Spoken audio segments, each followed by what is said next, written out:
Class 8ৰ শব্দ চেপ্টাৰটোৰ কিছুমান গুৰুত্বপূৰ্ণ টপিক। যদি বিস্তাৰ 2 গুণ হয় তীব্ৰতা 4 গুণ হ'ব।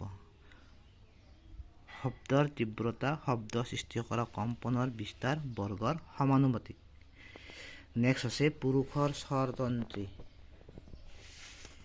20 মিলিমিটাৰ দীঘল, কিন্তু মহিলাৰ স্বৰতন্ত্ৰী 5 মিলিমিটাৰ চুটি বা 15 মিলিমিটাৰ। এইটো মনত ৰাখিবা। নেক্সট শব্দ সঞ্চাৰণৰ বাবে মাধ্যমৰ প্ৰয়োজন, তেনেকৈ বায়ু, পানী, মাটি বা এনেকৈ ধৰা গোটা বস্তু, জুলীয়া, গেছীয় এইবিলাক। ঠিক আছে। বায়ুশূন্য ঠাইত শব্দ সঞ্চালন নহয়, য'ত মহাকাশত কি হয় শব্দ শুনা নাযায়।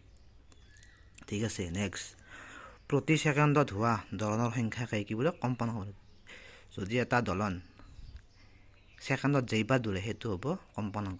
কম্পনাংকৰ একক আমি কি বুলি ক'ম? Hearts ব্ৰেকেটত HZ। 7 নম্বৰ বিস্তাৰ আৰু কম্পনাংক সকলো ধৰণৰ শব্দৰ ধৰ্ম। আৰু মনত ৰাখিবা নেক্সট যে সাধাৰণতে যদি আমি উশাহ নিশাহ লওঁ সেইটো আমাৰ কিমান 10 ডেচিবেল। ফুচফুচাই কথা ক'লে 30 ডেচিবেল। সাধাৰণ কথা বতৰা 60 ডেচিবেল। Traffic police 70 decibel. কল কাৰখানা 80 ডেচিবেল। 80 ডেচিবেলতকৈ বেছি হ'লে আমাৰ কি হয় শৰীৰৰ বাবে কি হ'ব আমাৰ কষ্টদায়ক। শব্দৰ তীব্ৰতাৰ একক হৈছে কি ডেচিবেল।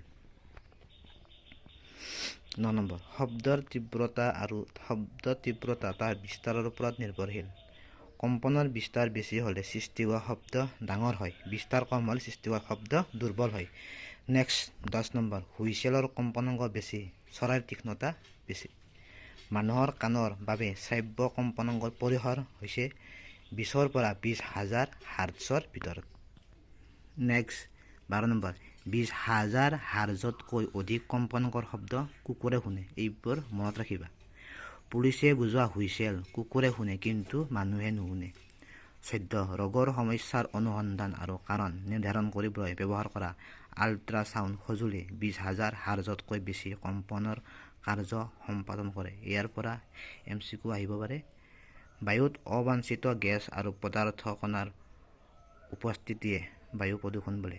পৰিৱেশত অত্যাধিক শব্দৰ উপস্থিতিক শব্দ প্ৰদূষণ বোলে।